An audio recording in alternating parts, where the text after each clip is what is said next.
Sarah, while we were off, I had a conversation with my dad, and he said, I have a real serious question for you, Beth. How are you all deciding what to talk about on your show these days?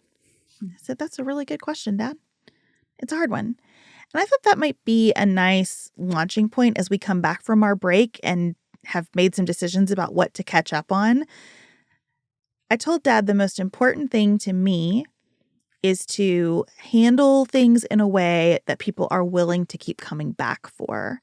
Meaning, it is not so depressing every time you tune in that you think all those two have to tell me is how bad the world is, how much the president sucks, and that everything is constantly getting worse. And so we're trying to make really intentional decisions about being clear-eyed about the present, but also looking to the future, and also not losing what's happening that's helpful, interesting, good, still a decision point, actionable.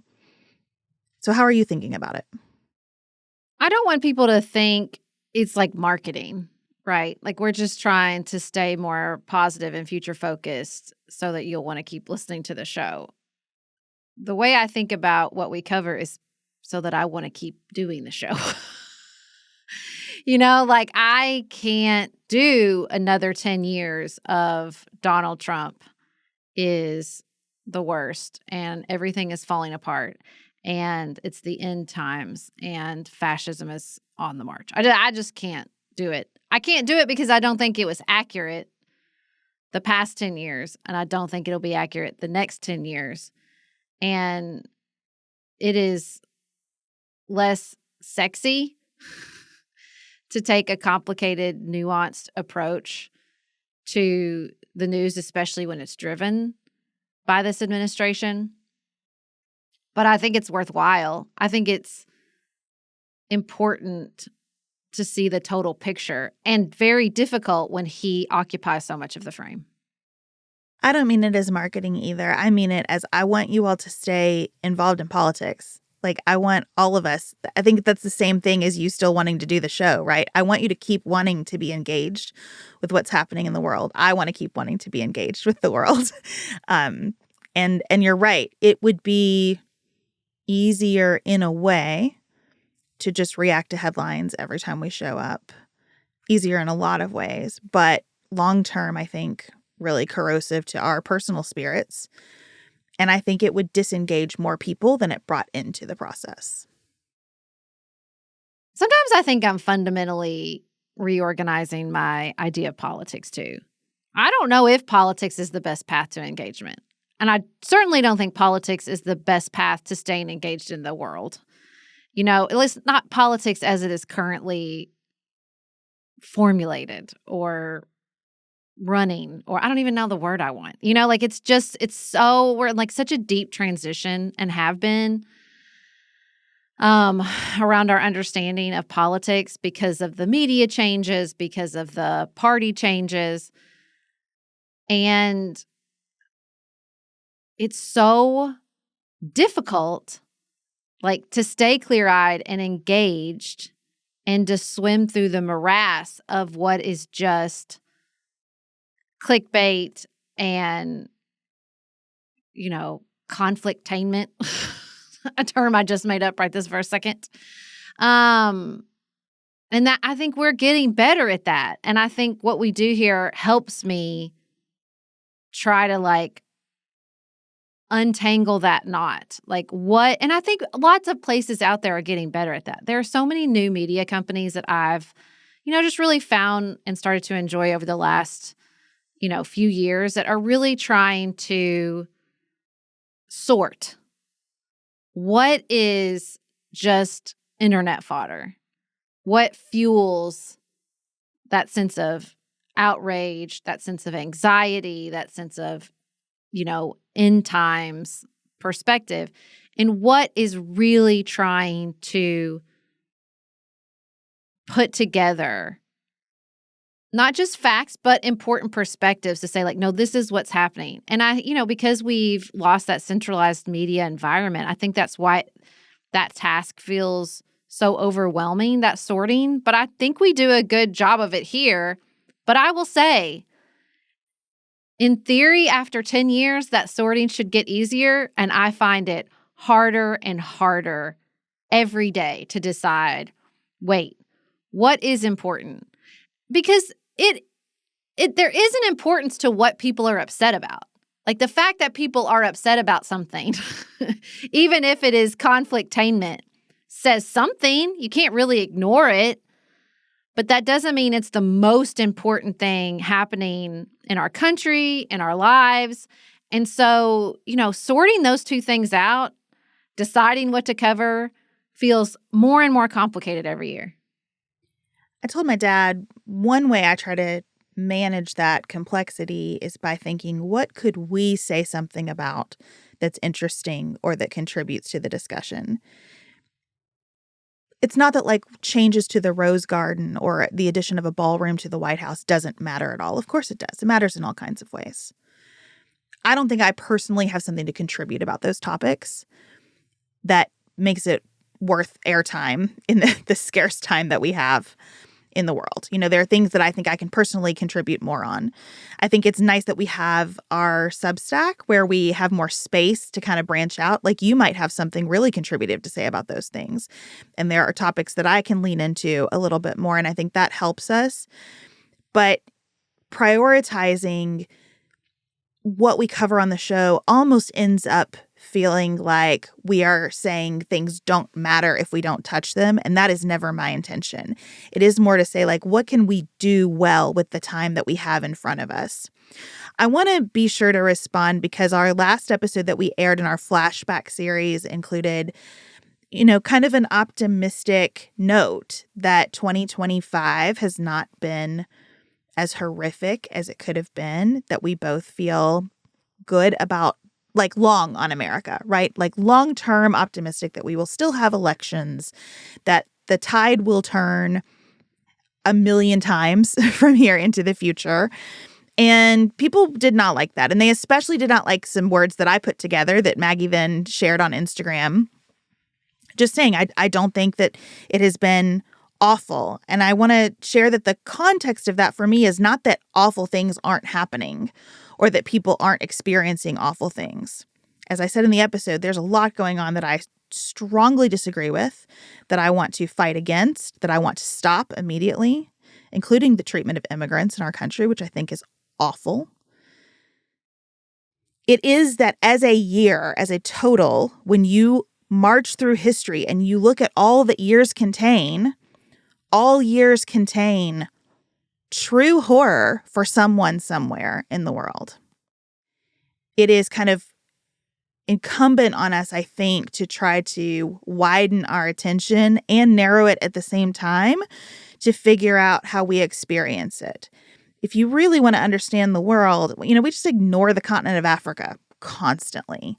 So if we say, well, there's a genocide right now. Yes, there almost always is. Almost every year, somewhere in the world, something like that is taking place. A terrible famine, weapons misdirected. Just so many things. I am also trying to be present with the reality that I expected the second Trump administration to be extreme. And it has been extreme in some ways and not in others. And I'm just trying to keep my head on straight and my feet on the ground and not lose sight of the fact that we can still change things that are happening. I'm going to get really scared when we get to a place where we can no longer change what is happening because of systems, structures being dismantled. Right now, people are being detained unlawfully and courts are saying so. So that makes me feel like there's still hope and there's still a path forward. I'm trying to get back into the habit of reading the daily meditations from Richard Rohr. And this week, the focus is Paul. Not always my favorite, but Richard's really making a case. And the thing he keeps emphasizing is that Paul was the first non-dualistic thinker after Christ. And all I see anywhere when we talk about Trump or politics or the world, especially on the internet, is dualistic thinking. It has to be one way or the other. Human existence contains horrors. human existence contains joy. It is difficult to hold both of those realities at the same time. And yet that is our work as human beings. It is the reality that I had a beautiful summer while watching a humanitarian catastrophe happen in Gaza. That's just the reality of what it means to be a human in 2025. And I have to hold both of those things. And living in that space of both things is stretching. That's the only word I can think of. It just stretches. It feels like you're being pulled in both good ways and bad ways. And I can feel that happening in all manner of ways, particularly around this administration, particularly in what it means to be an American right now and what it means to process the news, these extreme measures, the gerrymandering battle in Texas, the, dismantling of vaccine research under the FDA, all these different actions being taken.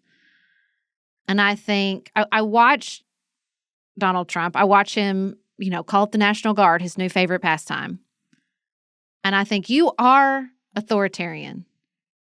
You are a strong man. That is the reality of who you are in this moment. But I think the very easy trap is to think that means that's what we are forever now. And I don't agree with that. And I don't think that's true. And I spent a lot of time angry and anxious during the first Trump administration because I thought whatever he does is permanent. And there's just not a lot of permanence in politics. That's both a blessing and a curse. And just realizing that, I can be horrified by the extreme measures he's taken.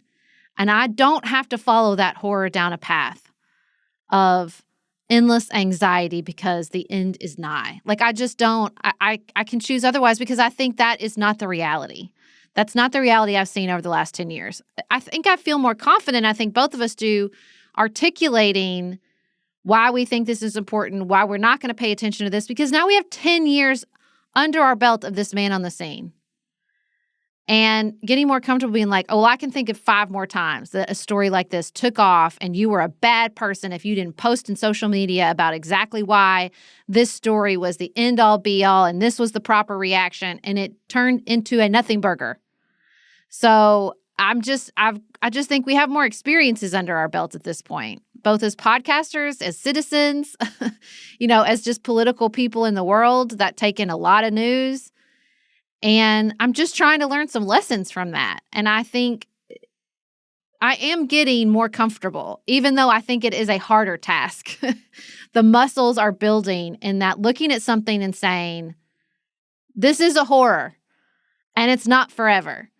What he's doing is wrong and it is authoritarian. And it doesn't mean that I live in Nazi Germany. It's just holding all that complexity at the same time is very difficult. And it's made easier because I get to come here twice a week and process it with you. And I hope that's what we do for other people, is being present in our processing.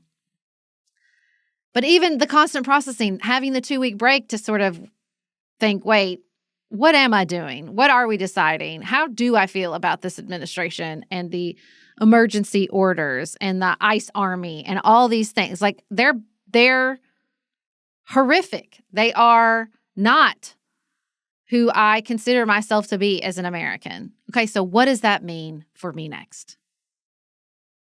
I've been trying to think about how I can most precisely characterize what I think Trump is doing in different circumstances. And so there's certainly a distraction bucket. I do think he wants to capture the news cycle, especially if there's a risk of the news cycle going in a direction that he's uncomfortable with. He's uncomfortable in the tariff mania category. I think that's going to become his new default. He gets in a little bit of hot water. He gets in a position he doesn't like. He's going to go back to tariffs because he feels a lot of space for him to move around that. And he knows that he has a lot of goodwill around that because of people believing, a good number of people believing that he's this great negotiator and businessman. So that's a fight he wants to have. What are the fights he wants to have versus the fights he doesn't want to have? When I think about the move to send the National Guard into Washington, D.C. and take over the police force and send all of this federal law enforcement personnel there, that seems like the kind of fight he wants to have. He likes headlines about removing homeless encampments. Never mind that he doesn't have a solution to the problem of homelessness. He knows that people don't like encampments, right? So let's just move those and then hope the problem goes away. To me, that move in D.C. is consistent with something that I have observed about his second term, and I'm trying to confine it just to what he is doing in his second term. Not what he's saying, not what he did the first time, not what he said in the interim, but the second term. I think his actions consistently demonstrate a contempt toward local control. He feels contempt for a Democratic mayor. I was going to say, Democratic local control. Yes. Well, but in general, the idea that if I don't like your mascot, you should change it. Yeah. If this company's executive wasn't nice to me, it should be punished. Those things have ramifications beyond places with blue local officials. I think he just generally expresses a contempt toward local control. And that, to me, should set off a real fissure within the Republican Party. And I keep waiting for that to happen. And it also seems to be creating a realignment in the Democratic Party, where you have more interest in and respect for local control. And I think that's healthy, I hope, for a time. But I'm trying to watch for the sorting of that feeling. How much do we believe as Americans that we should be self-governing, and how close to us should that self-governing be? But I mean, I think he, as president, just has a real contempt for that notion of self-governance. And that's why he's comfortable on the international stage characterizing Ukraine as like a land swap. We're just going to swap some land and we'll work it out. That is contemptuousness for self-governance. Well, I think this is an undercurrent, though, that is really important to take and sort out away from him. This Supreme Court, with every opportunity it is given, wants to give control back to the states. That is a ship that is well on its journey. The Republican Party has made it its mission for the last 4 decades and has seen a lot of successes in the last 10 years to tear down federalism, to weaken the power of the federal government, and to strengthen the power of the states. I think they've gotten some things they wanted, and I think there are lots of consequences that they have not yet anticipated. But I do think we are moving into an era of American politics and governance that is more state-driven, in part because there is so little transparency and accountability with federal representation. I think this is all caught up in this gerrymandering battle happening in Texas and around the country, and with people's ideas around gerrymandering generally. And you see it in the sort of tension between, like, this affects the House of Representatives members, but it's under the state representatives' control. And so you see that sort of tension playing out. And I think that's a bigger trend. Doesn't feel like the right word for me, but I think that's just something that's changing in front of all of our eyes. And we are registering it, but maybe not naming it as strongly as we should. The states are going to be more powerful, and that's just going to continue to be true. I think the Supreme Court is likely to give more power to the states with regards to public education, with regards to religious freedom. Like, we're just going to see this more and more and more. This is the trajectory the American experiment is on right now. And that, I don't think that's ahistorical to see sort of ebbs and flows in state power and federal power. And I think what's so fascinating about Donald Trump being in the midst of all this is that he both wants to empower states, the right states, the right strongman authoritarian states, and doesn't want to empower the other states. And like I said, like this gerrymandering, there's just so many areas where you're seeing all this kind of, especially around elections, this sort of tension. And I think you're probably going to see it with more like, health and public safety stuff. So I think that is something where you kind of have to like pull him apart. Not that he's not an instrumental part of this, and not just because he appointed many members of the Supreme Court that's leading this charge, but because he articulates some of that. I think he knows people want that. He definitely wants to, let's put it this way. He definitely wants to tear down the power of the federal government, at least parts of it. I don't know if he wants to empower the local control, like you said, but he definitely wants to weaken the federal government.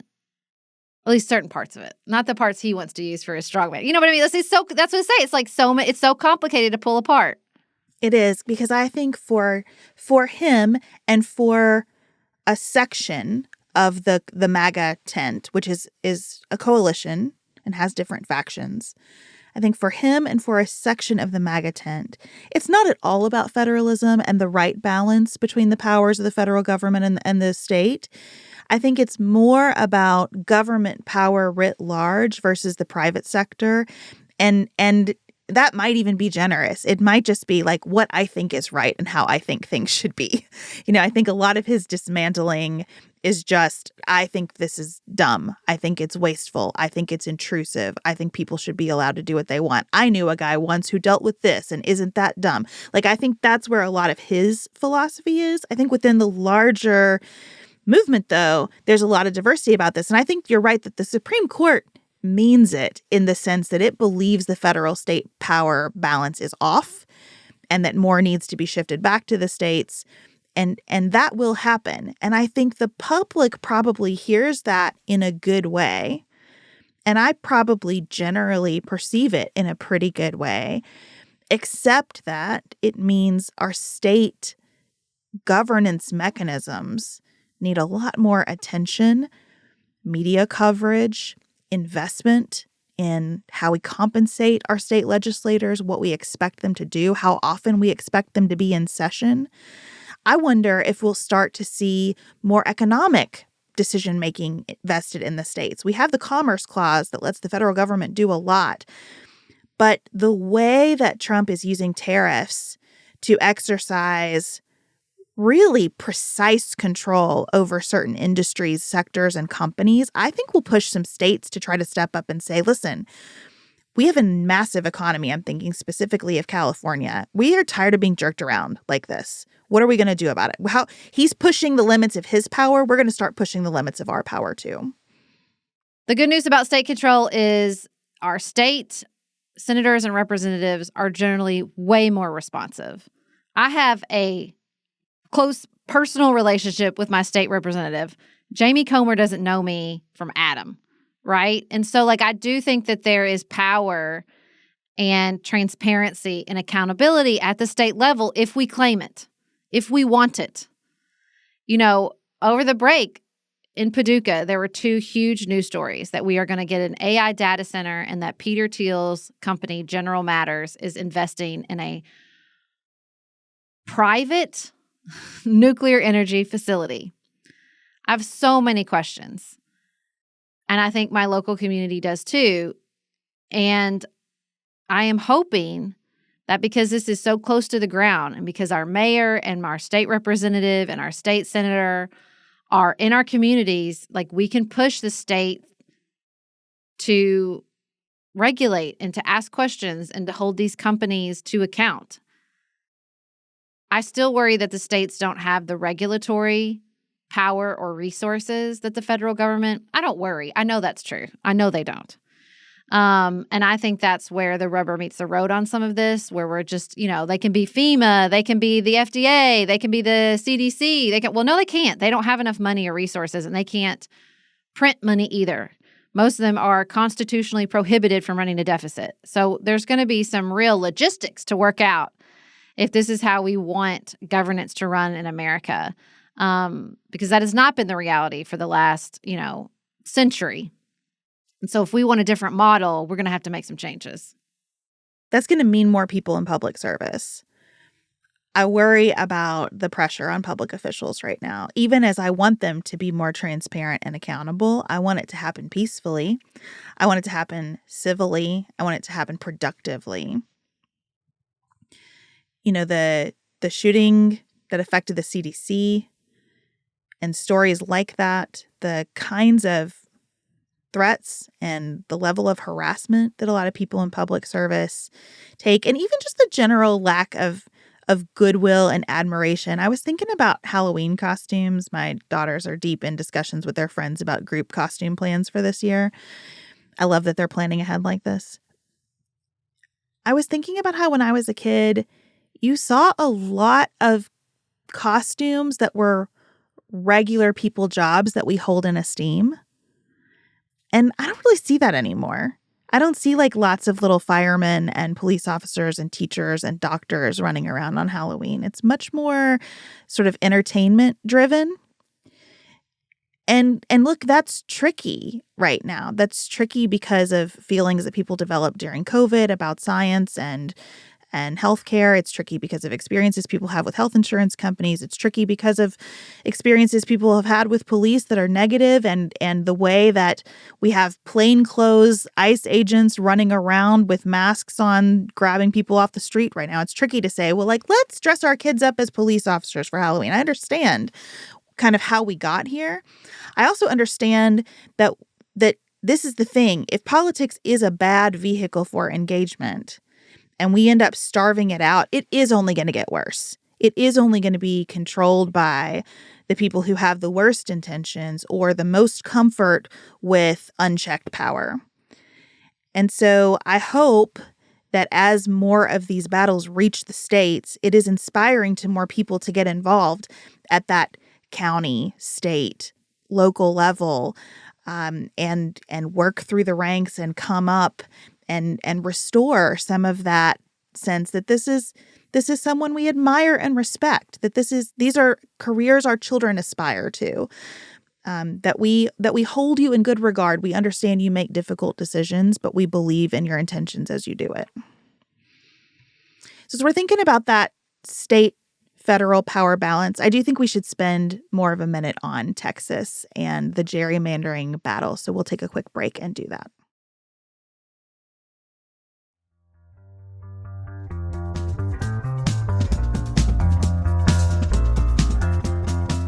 If you took a news break with us over the past 2 weeks, it might be helpful to just circle up on what's been happening in Texas. At the president's request, Texas Republicans have proposed drawing new districts. So state legislators draw the districts that elect our federal representatives. And usually that's done in connection with a new census. Hey, we have new information about our population. We're going to draw new districts. Texas Republicans have said, you know what, how about now, without a new census and in advance of the midterm elections, let's see if we can change the lines to create 5 or so more Republican-leaning seats in the federal House of Representatives. I think that was such a fair and nuanced take. They're just trying to cheat. I do want to be clear that I am both not letting my anxiety get away from me and also want to be very clear and speak clearly when I'm really pissed off about some of the extreme measures they're taking. They're cheating. The GOP holds a 5-seat majority. They're worried they're going to lose it fair and square in the midterms, so they want to cheat and redraw the districts 5 years early. And when I say redraw the districts, what I mean is draw the districts to eliminate 5 Democratic seats, 5 powerfully held Democratic seats, like literally drawing a line to connect San Antonio and Austin so they can just put all those Democrats in one seat and eliminate a Democratic House of Representative member. It's using the process to get the outcome you want instead of just campaigning and making a better case to the American people. Am I being unfair? No, I'm of several minds about this. I find this really complicated and frustrating. The first thing is it offends me. The whole notion of partisan gerrymandering offends me because people still have agency. If you don't like this, the most effective thing that you can do is get everyone you know to go out and vote against people who try to treat you like a data point instead of a human being who is worth persuading in the next election. Because that's what this is in my mind. Republicans know that with complete control of the federal government, they have not been able to make people's lives better. And they, in fact, have enacted a lot of legislation that people know, polling shows people understand, makes their lives worse or threatens to. And so instead of going out and making the case that we're actually doing good for you, we're actually serving you, they want to rely on people voting according to historic patterns or not voting at all, and just redrawing the lines to give themselves an advantage with that playing field. So on the most base level, no matter who's doing it, I hate treating voters as data points instead of trying to just draw districts that allow for fair representation and take an advantage that way. And it is true that both parties do it, and it is true that Republicans in this instance are doing it for the most blatant reason possible. Yeah, there's not a lot of moral high ground when it comes to partisan gerrymandering. But it's voting for people, I don't think is actually going to get it done.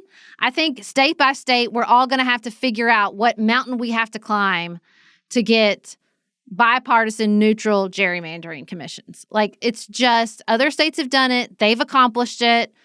It will be of varying levels of difficulty, but if we're going to go to state control, then I guess we're all just going to have to fight this individual battle. Nobody's coming to save us, not the Supreme Court or anybody else. And this is a broken, jacked up system. And it's infuriating. It contributes to people's complete cynicism towards American politics. And it's infuriating. It's infuriating. And also at the same time, like, I'm not mad at the Democratic states who are like, I guess we'll fight fire with fire. Like, I don't know what to do in the meantime while we're all spending 10 years of our lives trying to get these commissions through state Supreme Courts and state houses and state senates that will cheat to try to kill these commissions just as much as they'll cheat to try to draw these bullshit districts. Ugh. It's really tough because Republicans are political cheaters has been part of Democratic messaging since Bush versus Gore.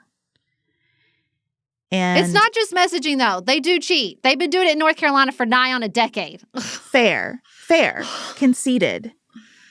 Also hasn't been effective, right? Ugh. It hasn't been effective. And we got a large percentage of the populace in both parties that think, you know what? It is just a partisan death match, and let's do it. I want fighters. I want people who will go to the wire and push the extremes and do whatever we can to take our advantage when we have the power. And that worries me. And I do not feel that.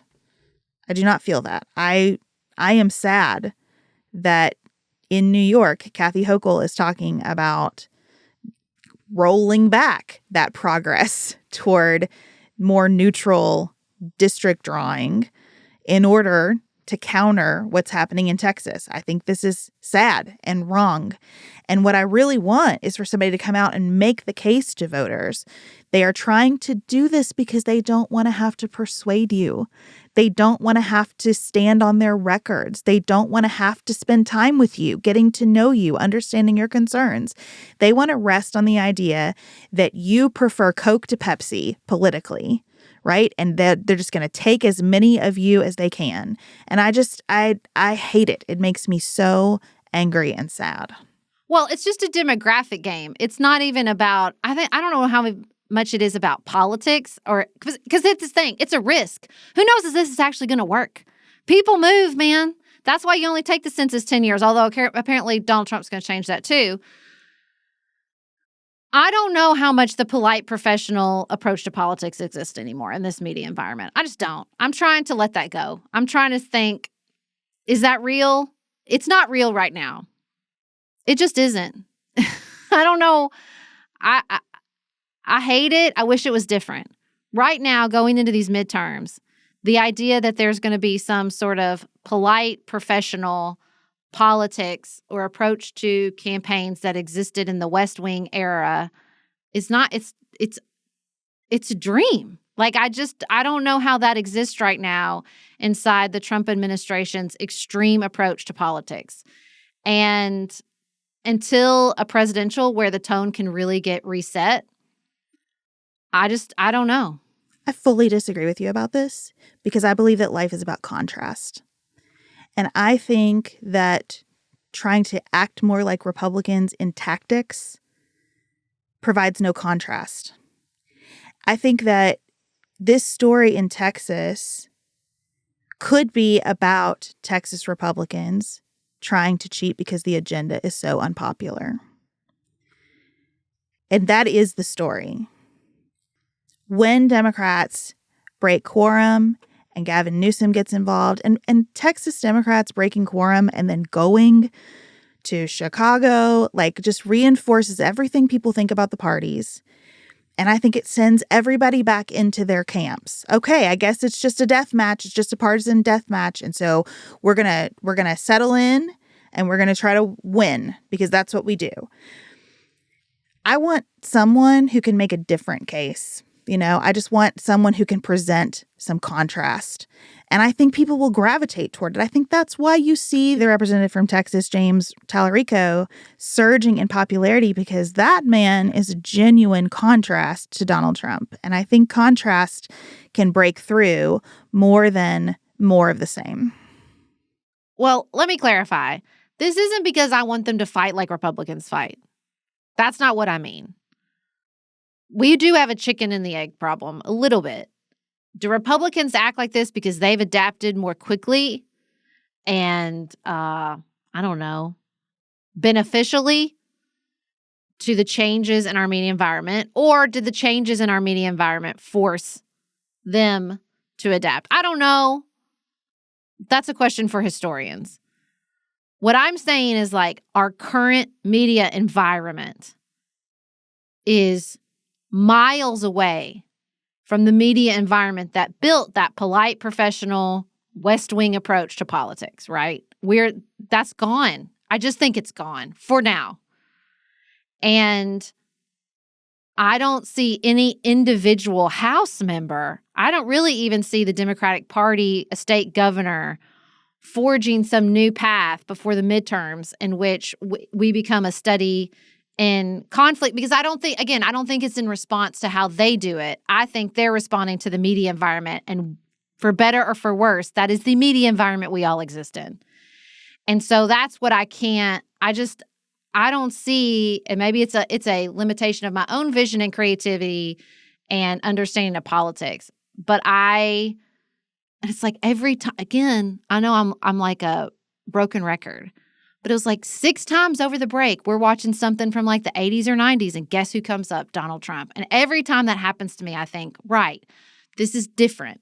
This is a different universe that we live in. This is not mid-century Walter Cronkite, the news hour. That ain't it. That's gone for now.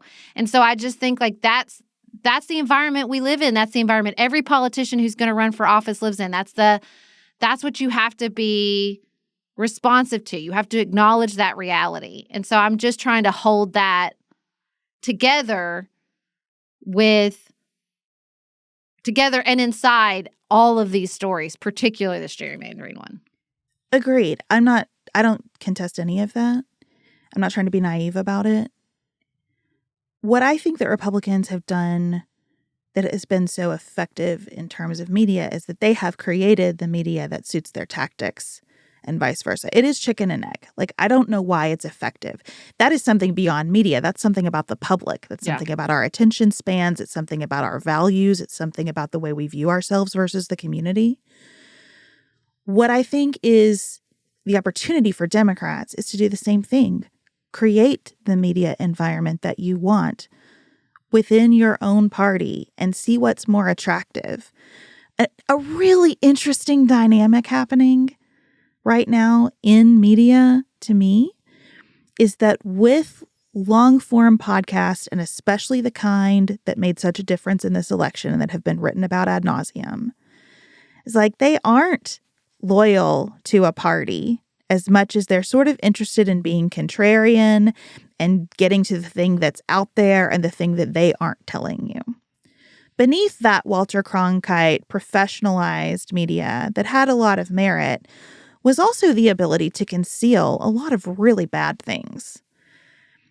And we're chipping away at that gradually in this new Wild West where everyone can be an influencer around how people understand what's happening in the world. And so, as you see people like Representative Tallarico go on a Joe Rogan, and there's this long form, and his personality is just hanging out there everywhere, there is an opportunity to say, we have the more attractive vision. We have the more attractive way to be in the world, just as a human. Wouldn't you rather hang out with me than someone who is just so angry all the time? So I don't know. I would like to see experimentation, and I think we are seeing experimentation. I'm not mad at what anybody's doing. I understand what's going on with Gavin Newsom. I understand what's going on with Andy Beshear. I understand, I think, what's going on with J.B. Pritzker. Like, I get the moves that people are making. I think that experimentation is healthy. But I also think there is a real lane for somebody to come in and disrupt all the lessons that we think we've learned from Donald Trump about what the public wants. And I hope that lots of people will do that. I don't think the public wants one thing. I think that's what's so hard. Absolutely. I think some people do want to be angry. And that is absolutely what Donald Trump tapped. And I think some people want to be distracted. And I think that's the really hard thing. And are we talking to Democrats? Are we talking to persuadable people in the middle who don't identify as Democrats or Republicans? This decentralization is what, in every aspect, the decentralization of governmental power, the decentralization of media, the decentralization of our culture and attention. It's not just news media that you can get a million different inputs from. It's music, it's TV, it's movie, it's books, it's everything. And isn't that probably well and good and right and accurate for a country of 330 million very, very different people? Yes, but it is so hard. It's something Donald Trump can't always lasso either. You can see the rein slipping in so many areas where he just can't, well, I'll just roll out the National Guard again. That'll do it. And that doesn't do it anymore the way it used to do it. You can see it with Epstein. You can see it in all these different places where it's so unwieldy, he can't even get his arms around it. And I think I'm just trying to face that unwieldiness and saying, this is the reality of, early 21st century America. Is it's going to be big and decentralized. And if we want one answer on what the problem is and what the solution is, then we are dreaming, because there's not going to be one.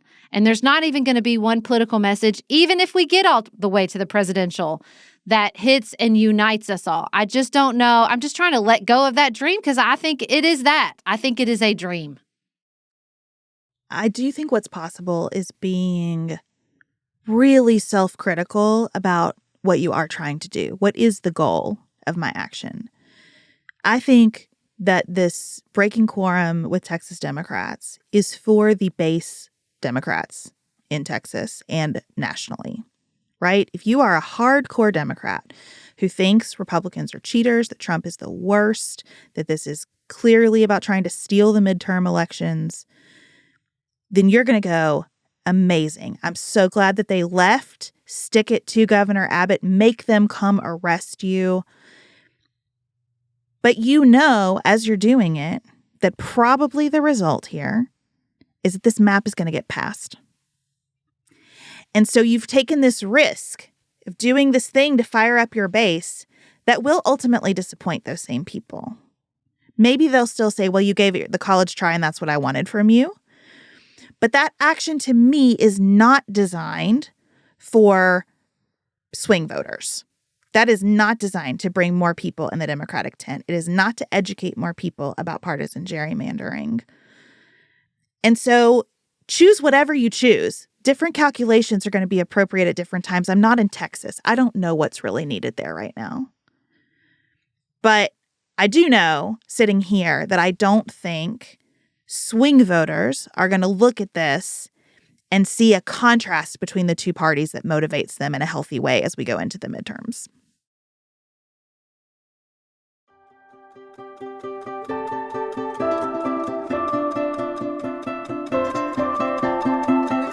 We always end our show talking about what's in our minds outside of politics because, as we've alluded to many times today, politics is not the sum total of who any of us are. And we both had some nice get-togethers over the past month, those late summer get-togethers.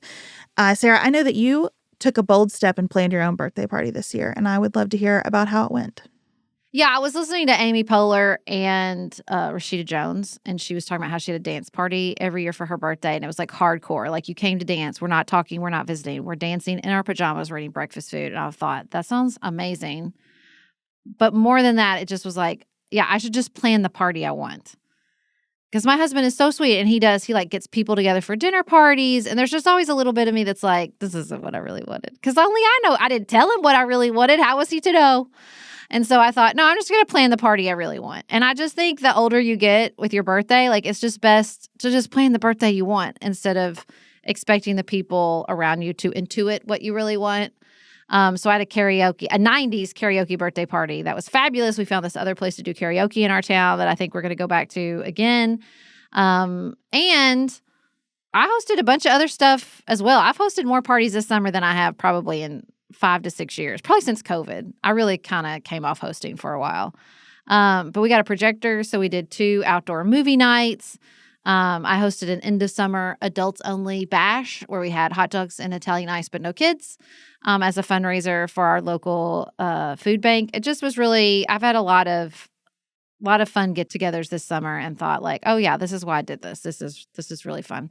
It's all coming from the popcorn machine. I'm telling you, this popcorn machine I bought last Halloween has really revolutionized my party throwing life. I think what makes a party fun is specificity. Yeah. It's that hook. General get-togethers are stressful to me. If we go with a purpose, we know what we're here to do, everybody feels like they have a role and an opportunity, I'm way into that. So we did, we try to do something every year for our neighborhood, usually kind of a summer thing and then a winter thing. And so we did a big lip sync battle as our summer party this year, and it was extremely fun. I don't know why people seem to find this more intimidating than the murder mystery parties that I've done. That's funny. Now, I think a murder mystery party is pretty intimidating. You got to kind of inhabit a character and wear a costume and everything. The lip syncs seem to still feel more vulnerable to people. No, I think it's because the Lip Sync Battle TV show with those like viral moments. I still watch Tom Holland do Umbrella. It's incredible. So I just think that maybe the bar was just set really high with that show, and it's those moments still live on. So maybe that's why it feels intimidating to pick a lip sync battle song. What I also heard, though, is that the individual performance aspect is intimidating to people. At a murder mystery party, you're still just kind of milling around and chatting with people. I mean, you're like being the focus. on display is a thing. But it was great. I want to give a big shout out to my friend Maggie and her husband Chris, who dressed as Jasmine and Aladdin and did a whole new world and brought a rug to be their magic carpet. It was incredible. But a lot of my friends who came and said they could never, ever do this by the end of the night were hogging the pretend microphones. And it was a joy. It brought me a tremendous amount of joy. Well, what I picked up from all our get-togethers this summer is just people are ready to socialize. People are ready to be out in the world. Like, they're really finally 5 years later. It's really not, it's not really 5 years later since COVID. I mean, from our flashbacks, we learned that what really we all thought of COVID stretched pretty much into 2022. So it makes sense to me that now, solidly 2 years later or 3 years later in 2025, we're really like shaking it off and getting it ready and being like ready to party and hang out and all of that this summer. So it makes sense to me. I also think even if you think you aren't ready, just doing it. Do it anyway. Is really important. This is the thing with the lip sync and the murder mystery. Any specific party like this, I'm sure with karaoke too, you just have to commit to the bit. Because when you do, it's so fun. If you are at all reserved about it, it will not be fun. It will feel weird and awkward to you. And other people won't really know how to support you through that. But if you just go all in, we are ready to hype each other up out here. Like, we are ready to tell everyone how amazing they are and how much fun that was and how incredible your performance was or whatever it is. Like, we want to do it for each other. You just have to go all in for it. I totally agree. And take this, I am an introvert, guys, but this is how you charge your long-term batteries. You know, you have these really interesting, specific, memorable experiences with other people, and it builds relationships that will carry you through whatever else comes. I just also, if you are worried about the passage of time and you're a person who says, oh my God, I can't believe it's already the start of school, or I can't believe summer's over, I can't believe it's almost, blah, blah, blah. This is what breaks up that sensation. You have the anticipatory pleasure of the party. You have specific memories. Comfort leads to us doing the same things over and over again, but that does not lead to distinctive memories that offset our years and seasons of life, like that really mark them, because they all just blend together. So if you're doing the same thing because it's comfortable, your brain doesn't know to make that a distinctive memory. It's all just going to blend together. This is what they tell you about vacations. You can go the same place and you'll have a little bit more anticipatory pleasure because you know exactly what's coming. But the post pleasure, the memory pleasure, is not as strong because they all just blend together. You're doing the same thing over and over again. Distinctive vacations where you might have some anxiety going in. You might even have some struggles on the vacation. But afterwards, even the difficult things will become happy memories that sort of become fun stories. As my very, very wise friend Laura Sinrod says, if it's not a good time, it's a good story. And so I think understanding that, like, these parties, because I got in the trap of just doing the same party because it was easy and I could throw it together quickly, but they all just run together. And so, like, having kind of distinctive parties and mixing it up, I think, is really, really important. And the nice thing is you can have a really distinctive party on a tight budget, like without a lot of effort. It just takes some creativity and ideas. And I would love to hear all of yours. What's the most memorable party you ever went to or hosted? Because I'd like to mine those ideas because I love throwing a very distinctive, memorable event. Thank you all so much for being with us. We hope this episode was distinctive and memorable to you in its way. We will be here back with you on Friday for another regular episode. We're going to start talking about artificial intelligence. We've been saving it up for a long time. And between now and then, you can email us, hello@pantsuitpoliticsshow.com. Make sure to check out all of our merch, including the coffee made in partnership with La Terza, in the show notes, and head to our YouTube page to subscribe. Until Friday, have the best week available to you.